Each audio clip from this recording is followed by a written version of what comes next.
lalaro tayo ng bago dito sa Roblox na Steal the Brain Rot. Ayan guys, nalaro ko po ito nung nakaraan pero hindi ko po na-upload.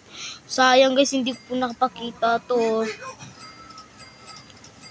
Kasi guys, sobrang OP na itong laro na to. Lumabas yan? Akalain nyo yun? Yung si Tata Sahur.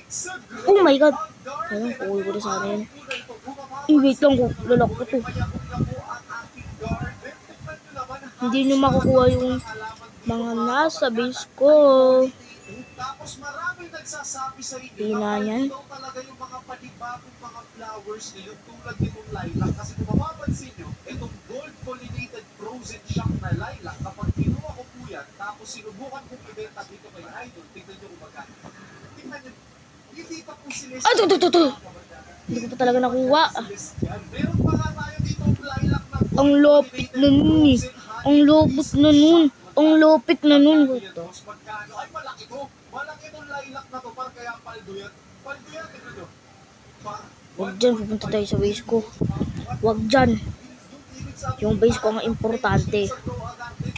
Nagulong lang ako dito. Tapos lahat.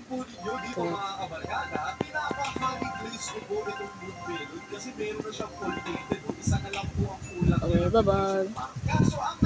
Ay!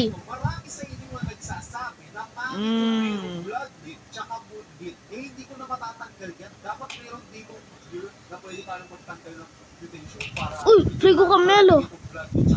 At marami din sa inyo actually ang nagsasabi na paldo din itong nectarine na to. So tingnan natin itong gold, frozen, shock, gold na nectarine.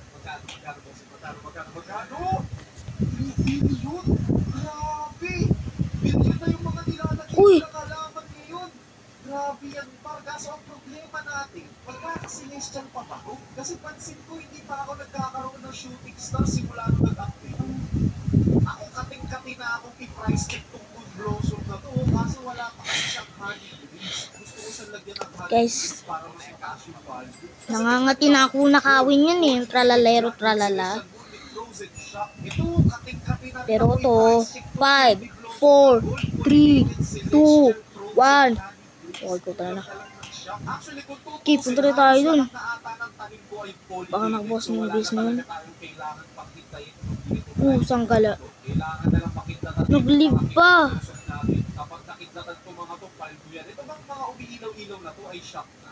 Ito meron tayo dito gold pollinated celestial moonlit frozen shock. Price check na natin. I-price check natin to. I-price check natin to, boss. I-price check na. How much is this worth? How much? 30. So kapag nagkaroon sana to ng gold touch, mas mataas pa siguro pa dito natin sa issue. Kailangan mo talaga magkaroon ng magandang tanim dito kay Sly na masayahin. Kasi itong ipapabigay ko sa inyo, mababa yung value, 3 billion lang, parang karamihan sa inyo, bilyonaryo. Nakakainis ka. Huwag na, di ko na nanakawan. Naawa ko dyan eh. Ang hina-hina. Guys, kasunod po na ito.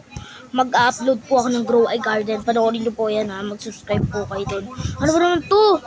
Ano ba kailangan mo sa page ko ha? Gusto mo paluhin kita? May matakakatikim ka sa akin.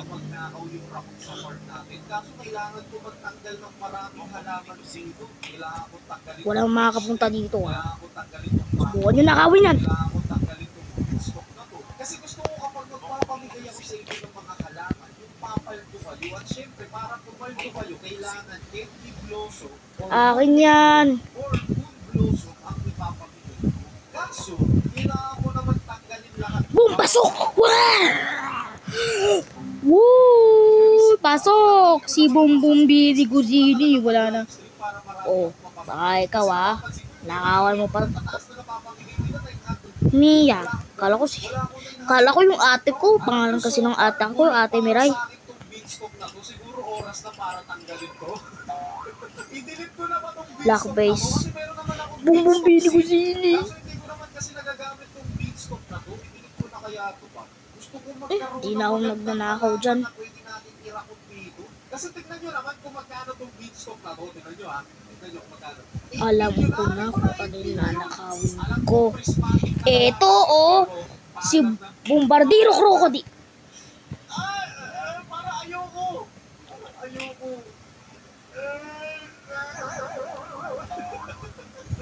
Ano ba yan? Paalam na. Nakainis Meron naman naman. ako seed, okay? May beanstalk seed ako dito na isa. Kung sakaling kailanganin natin ng beanstalk sa mga susunod na update, meron tayo. Brain rot, isa lang yung brain rot god natin dito. Wala na akong magagawa dito sa brain rot god na yan eh.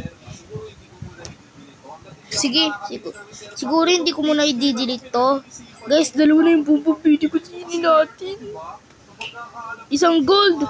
Isang, ewan ko. Nakukuha yun sa may daily quest. What is? Oo nga. Oo, kailangan lang natin gawin yung daily quest. Oo nga, no? Para meron tayong peach seed. Oo, so pwede na natin i-delete. Pwede na natin i-delete to para madali lang pala ulit to. I mean, bago natin i-delete, i-harvest muna natin sayang yung pollinated. Tsaka bulong Boom! naman yung mga pollinated dito, hindi mo Hindi mo mananakaw yan ha. Gusto mo paluin kita ulit. Paluin kita ulit. O, yung iba 2 kilos lang. Hindi mo na maulit yun ha. Paalam na peach tree. Dito naman sa Moon Mango, pumapalto naman ata tayo dito kahit pa Pinabayaan lang oh. pollinated blood with celestial booted frozen shock na Guys, mukhang wala akong magagawa dito. Sigurado, dito muna po nagtatapos yung video. Huwag niyo kalimutan mag-like. Kung gusto niyo ng part 2, huwag niyo kalimutan mag-like, comment, and subscribe. Bye-bye!